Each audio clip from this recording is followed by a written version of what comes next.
ऐसा कौन संसार में प्राणी है कि जिसके पास मन ना हो। वो बात अलग है कि मन किसी का विचलित रहता है, तो किसी का कभी कभी वश में हो जाता है और कभी कभी वो बस से दूर हो जाता है। हो सकता थोड़ी देर के लिए वश में हो जावे और फिर हमसे दूर हो जावे, लेकिन मन सबके पास है, बुद्धि भी सबके पास है। अंतर इतना है, किसी की बुद्धि सुसुप्ति अवस्था में है तो किसी की बुद्धि जागृत अवस्था में है, लेकिन बुद्धि सबके पास है कि नहीं? सबके पास बुद्धि है। लोग कहते हैं कि पागलों के पास बुद्धि नहीं होती है। मैं एक बात बता दूं, चित्रकूट के रेलवे स्टेशन पर 4 पागल हैं और 35 साल से वो रह रहे हैं और आज तक कोई घटना नहीं घटी। वो बड़े बड़े डॉक्टर इंजीनियर रेल की पटरी पर सो गए। बोलो, बड़े बड़े डॉक्टर इंजीनियर मास्टरों की बुद्धि खराब हुई, उन्होंने रेल की पटरी पर जीवन का अंत कर दिया, लेकिन वे 4 पागल 40-45 साल से बराबर डटे।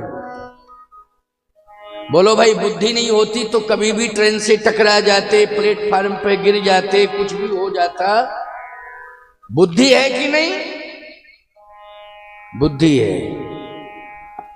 ये मत कहो कि पागलों के पास बुद्धि नहीं होती। तुम तो होशियार हो, समझदार हो, पागलों के पास भी बुद्धि है।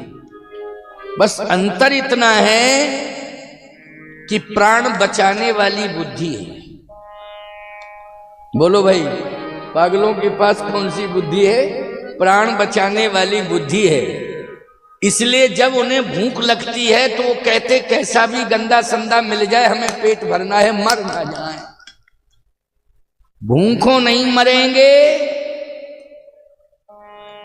खाएंगे चाहे जैसा मिल जाए। तुम्हारे पास बुद्धि इतनी है, तुम समझदार हो कि जब अच्छा मिलेगा तभी हम खाएंगे, नहीं भले भूखे रह जाएं। क्यों भाई, इतना ही अंतर है। भले ही भूखे रह जाएं, लेकिन अच्छा मिलेगा, स्वच्छ मिलेगा, पवित्र मिलेगा तो भी हम खाएंगे, नहीं तो भूखे रह जाएंगे। लेकिन पागल कहता है गंदा संदा जैसा भी मिल जाए, मिट्टी कचड़ा का कहां भी पड़ा मिल जाए, हम भूखे नहीं रहेंगे, हम तो पेट भरेंगे। प्यारे, उनकी बुद्धि केवल मात्र खाने सोने करेंगे। प्यारे, उनकी बुद्धि केवल मात्र खाने सोने और अपना जीवन किसी तरह से गुजारने में लगी हुई है। लेकिन तुम सबकी बुद्धि जागृत अवस्था में है। हमें क्या करना है, क्या नहीं करना है, कहाँ सोना है, कहाँ रहना है, कहाँ जाना है, कहाँ नहीं जाना है, कहाँ नहीं सोना है, ये सब सोच रहे हो तो बुद्धि है। लेकिन ये सांसारिक सोच वाली बुद्धि है, इसलिए तुम अयोध्या से दूर हो। तुम्हारा सांसारिकता में जाने वाला मन है, इसलिए तुम मिथिला से दूर हो। और तुम्हारा चित्त जो है हमेशा घर में, परिवार में, रोजगार में, व्यापार में फंसा हुआ है, इसलिए चित्रकूट तुमसे दूर है।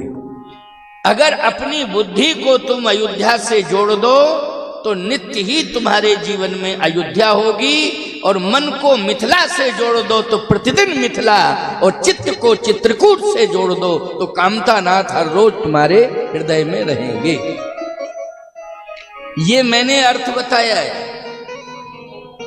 अब एक और नगर है जिसको लंका कहते हैं, वो अहंकार का नगर है। अहंकार से अगर बचना है, नहीं तो ये पूरा का पूरा जीवन ही लंका हो जाएगा। पूरा व्यवहार आपका लंका से जुड़ जाएगा, पूरा परिवार आपका, पूरा घर लंका हो जाएगा। अगर आपका चित्त जो है चित्रकूट से नहीं जुड़ा, मन मिथिला से नहीं जुड़ा और बुद्धि अयोध्या से नहीं जुड़ी, तो आपका जीवन क्या हो जाएगा? लंका, मतलब अहंकारी। सावधान, हमें अहंकार से बचना है। सबके पास अहंकार आता है, चक्कर देता है, लेकिन बचना है, दूर रहना है उससे। दूर कब रहेंगे? जब हम रोज सीताराम जी का चिंतन करेंगे तो हम मिथिला में रहेंगे। हम अपनी बुद्धि को सद्मार्ग की ओर ले जाएंगे, अच्छी सोच के साथ ले जाएंगे, सकारात्मक सोच के साथ ले जाएंगे, तो हमारी बुद्धि में प्रतिदिन अयोध्या रहेगी। अयोध्या हमारी बुद्धि में हमेशा हमेशा के लिए। अयोध्या में बुद्धि की पराकाष्ठा है, मन में मिथिला में मन की पराकाष्ठा है और चित्त में चित्रकूट की पराकाष्ठा है। इसलिए आप सब रोज जो है चित्रकूट मन से पहुंच जाया करो, बुद्धि से पहुंच जाया करो। मिथिला में, अयोध्या में रोज पहुंचो। रोज पहुंचने के लिए आपको 10 मिनट 15 मिनट रोज रामायण पढ़ने के लिए समय देना पड़ेगा। क्या पढ़ने के लिए? रामायण पढ़ने के लिए रोज 10-15 मिनट देने पड़ेंगे। चाहे आप कितने ही व्यस्त क्यों ना हो, 10 मिनट जरूर निकालो रामायण के लिए। देखो फिर मिथिला भी आपके पास, अयोध्या भी आपके पास, चित्रकूट भी आपके पास, समस्त तीर्थ आपके पास हैं। आप अहंकार रूपी लंका से दूर रहोगे। भी आपके पास, अयोध्या भी आपके पास, चित्रकूट भी आपके पास, समस्त तीर्थ आपके पास हैं। आप अहंकार रूपी लंका से दूर रहोगे। भगवान राम जब चित्रकूट पहुंचे तो अकेले नहीं पहुंचे, सीता को साथ लेके पहुंचे। लेकिन अयोध्या पहुंचे तो अकेले पहुंचे। इसका मतलब है कि उन्हें मिथिला जाना ही पड़ा, बिना किशोरी जी के चित्रकूट में भी नहीं रह सकते थे। और अयोध्या में भी मात्र 15 साल रह पाए और भगवान ने मिथिला की यात्रा अपने गुरुदेव के साथ की और मिथिला पहुंच गए। 15 वर्ष की अवस्था में पहुंच गए। 15 साल। मुझे तो लगता है कि राम जी का भी मन जो है, भले ही अयोध्या में जन्म लिए, रहे अयोध्या में, लेकिन मन उनका मिथिला में रहा। बोलो, मन कहाँ रहा राम जी का? मिथिला में रहा। भले ही अयोध्या में रहे, जन्म अयोध्या में लिए, लेकिन जब से जन्म हुआ है तब से ही मन कहाँ रहा? मिथिला में, प्रभु राम का। जनक सुकृत मूरत वैदेही, दशरथ सुकृत राम धर दे। सुकृत मानी होता है पुण्य। कोशिश करो हमारे हाथों से ज्यादा पुण्य हो। क्षमता के अनुसार करना चाहिए, लेकिन ज्यादा से ज्यादा हो, कोशिश करना चाहिए। हमारे हाथ से पाप ना हो, बचने की कोशिश करो। वैसे तो ये शरीर गुण दोष से बना है, तो जब इसमें दोष भी है तो निश्चित है पाप होगा। लेकिन इतना हो सकता है कि हम कोशिश करें कि हमारे हाथों से ज्यादा पुण्य हो। तो याद रखना, पुण्यों के प्रभाव से जो अनजाने में पाप हो रहे हैं अथवा कभी कभी परिस्थिति के अनुसार जानकारी में भी पाप हो जाते हैं, तो इतने पुण्य हो जाएं हमारे जीवन में कि वो पुण्यों के प्रभाव से जो पाप हुए हैं अपने आप पलायन कर जाएं। ये हमारी क्षमता होनी चाहिए। ये हमारे अंदर ताकत होनी चाहिए। पुण्यों को ज्यादा से ज्यादा इकट्ठा करो। अगर हम पैसे का दान नहीं कर सकते हैं तो हम श्रमदान तो कर ही सकते हैं। क्यों भाई? भाई नहीं है पैसा हमारे पास, लेकिन शरीर है, हाथ पैर चल रहे हैं, हमें श्रमदान करना चाहिए। ये भी बहुत बड़ा दान है। जैसे हम अपने घर को साफ करते हैं तो हमें कचरा अपने घर का सड़क पर नहीं फेंकना चाहिए, बल्कि सामने की सड़क को भी हम साफ कर दें, जो हमारे सामने की सड़क। क्यों भाई? इतना तो करना चाहिए। सफाई अभियान के हम एक सहयोगी बन जावें, क्योंकि जहां पर स्वच्छता है वहीं परमात्मा का वास है। तो याद रखना, हम सभी लोग इकट्ठे होकर के श्रमदान करके सरोवर की सफाई करें। ये भी दान है, ये भी पुण्य है। हम यदि किसी नदी में जा रहे हैं, चाहे छोटी ही नदी क्यों ना हो, लेकिन अगर वो हमारे पास में है तो हम बाद में स्नान करेंगे, पहले श्रमदान करेंगे, सफाई करेंगे। आधा घंटे 15 मिनट यमुना जी में स्नान करने जा रहे हैं तो पहले संकल्प लेके जाओ कि हम 15 मिनट पहले मां की सेवा करेंगे, श्रमदान करेंगे, इसके बाद स्नान करेंगे। मंदाकिनी जी में स्नान करने जाओ, सरजू जी में स्नान करने जाओ, गंगा जी में स्नान करने जाओ, आदि आदि पवित्र सरोवर नदियां, पहले श्रमदान करिए आप। उनके राज्य में बहुत ज्यादा दान हुआ है जनक जी के द्वारा। अयोध्या में भी दशरथ जी महाराज ने खूब दान दिया।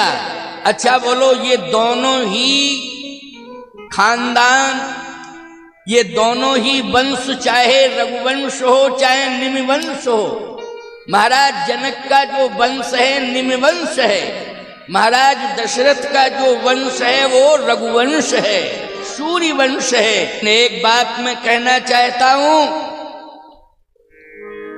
भले ही दशरथ जी महाराज के बारे में हम न कह पावे, लेकिन जनक जी महाराज के बारे में तो हम कहेंगे कि भले ही जनक जी दान करते रहे, विभिन्न प्रकार के दान उन्होंने किए हैं, वो राजा हैं, उनके पास खजाना भरा पड़ा है, सब कुछ है, ज्ञान भी बहुत है। जासु ज्ञान रवि भव निसिनासा, वचन किरण मुनि कमल विकासा।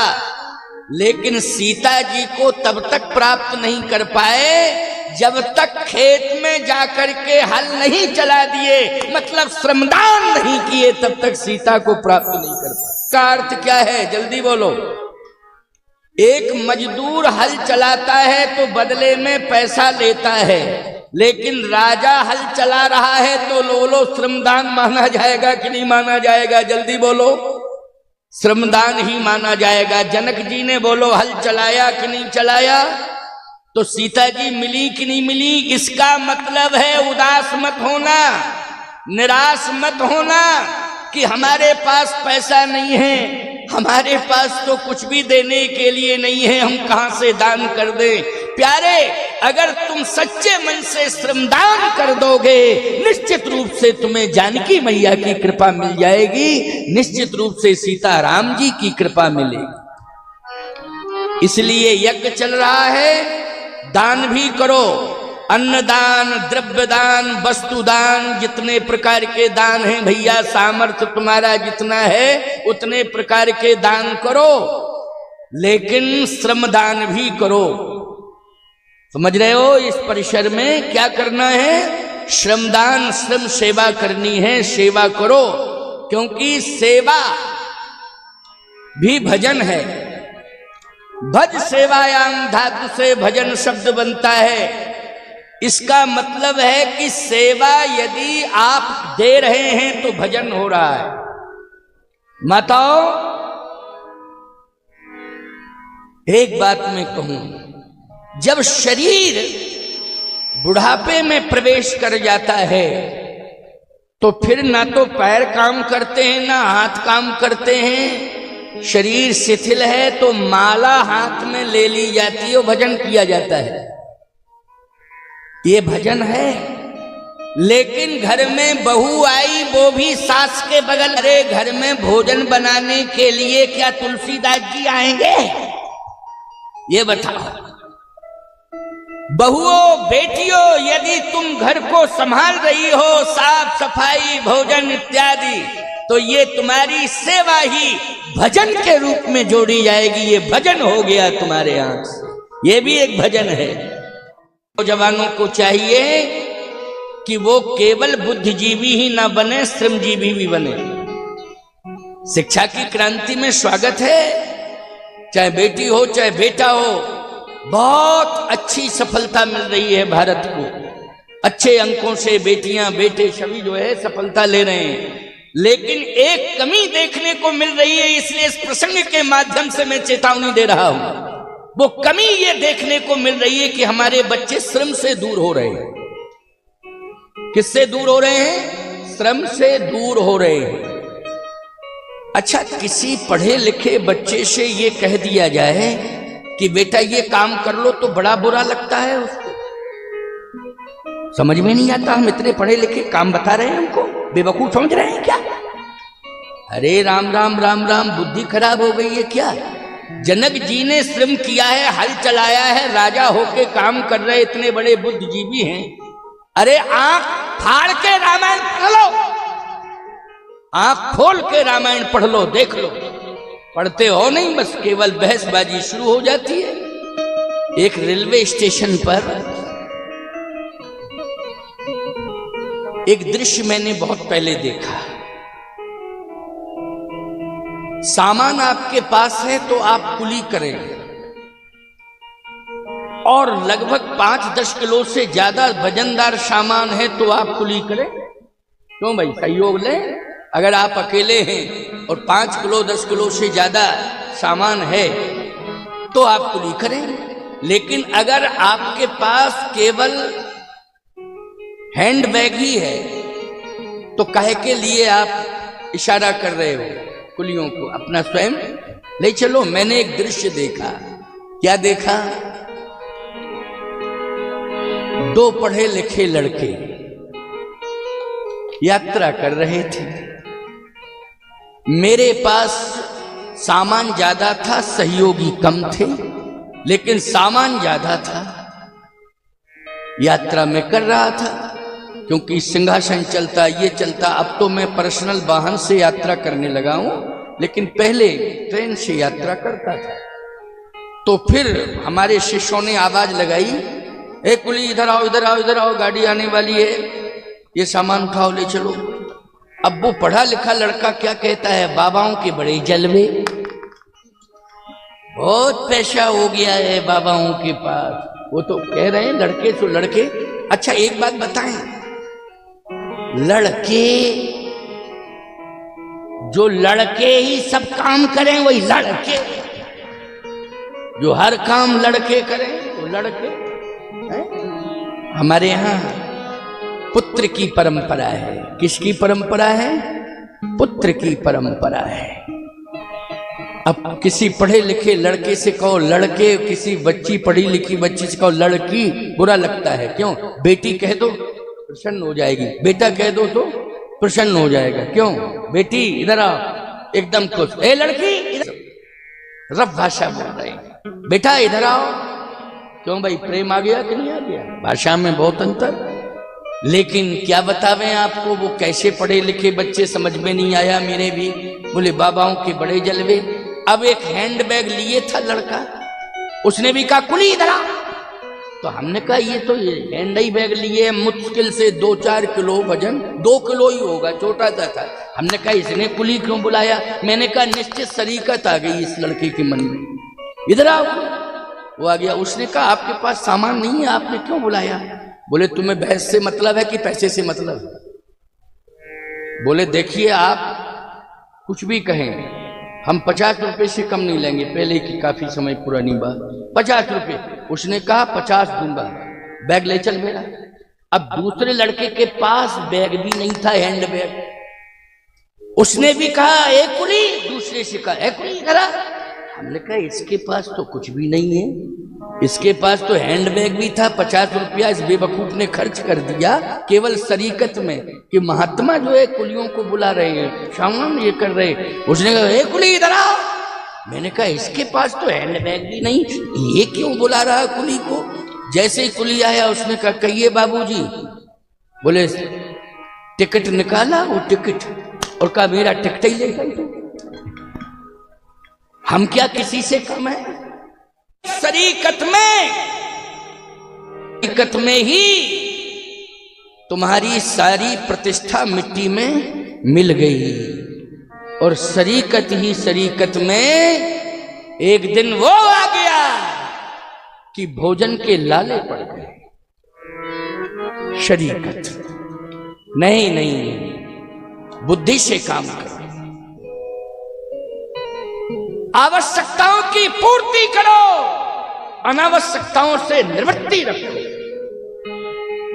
अनावश्यकताओं से हमेशा निवृत्ति रखनी चाहिए और आवश्यकताओं की पूर्ति करनी चाहिए।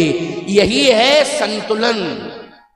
और इसी संतुलन से हम केवल दिल्ली, बंबई, कलकत्ता ही नहीं पहुंच सकते हैं, हम भगवान के दरबार में पहुंच सकते हैं, भगवान को पा सकते हैं और भगवान को अपने घर में बुला सकते हैं अगर हमारे अंदर बुद्धि का सदुपयोग हो जाए। जनक जी ने अपनी बुद्धि को श्रम से जोड़ा। किससे जोड़ा? श्रम से जोड़ा।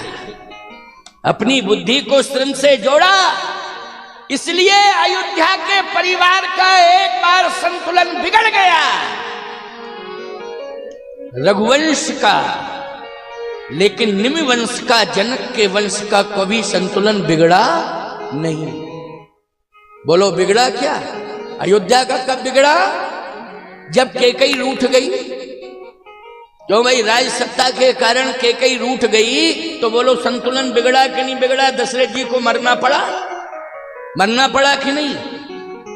और तुलसीदास जी को लिखना पड़ा, घर मसान जन पर जन भूता, सुतमित मीत मनो जमदूता। अयोध्या को लिखना पड़ा। अयोध्या वालों को जमदूत कहा है। अयोध्या के हर घर को क्या लिखा है? घर मसान जन परजन भूता। भूत कहा है, यहाँ के लोग भूत हैं, यहाँ का घर स्मशान है, क्योंकि राम जी छोड़ के चले गए और दशरथ जी प्राण छोड़ दिए। संतुलन बिगड़ा कि नहीं बिगड़ा? जल्दी बोलो। लेकिन मिथिला का संतुलन कब बिगड़ा है आप बता दीजिए। कभी कोई कंडीशन ऐसी आई हो कि जिसमें विडंबना भोगनी पड़ी हो मिथिला को, तो आप रामायण सतकोटि अपारा, आप किसी भी रामायण का उदाहरण दे दीजिए, बता दीजिए मुझे कि मिथिला का संतुलन यहां बिगड़ा। क्यों? महाराज जनक केवल बुद्धिजीवी ही नहीं है, श्रमजीवी भी है। इसलिए जिस दिन तुम बुद्धि के साथ श्रम को जोड़ दोगे, उस दिन कोई समस्या तुम्हारे घर में नहीं रहेगी, तुम्हारे गांव में नहीं रहेगी, और तुम्हारे समाज में नहीं रहेगी, और तुम्हारे राष्ट्र में नहीं रहेगी। समस्या का समाधान होता ही रहेगा। ये मैं गारंटी के साथ कह रहा हूं। इसलिए मिथिला की कथा अवश्य सुनो, महाराज जनक का चरित्र सुनो, और मिथिला के लोगों का वो कर्तृत्व और व्यक्तित्व देखो कि मिथिला के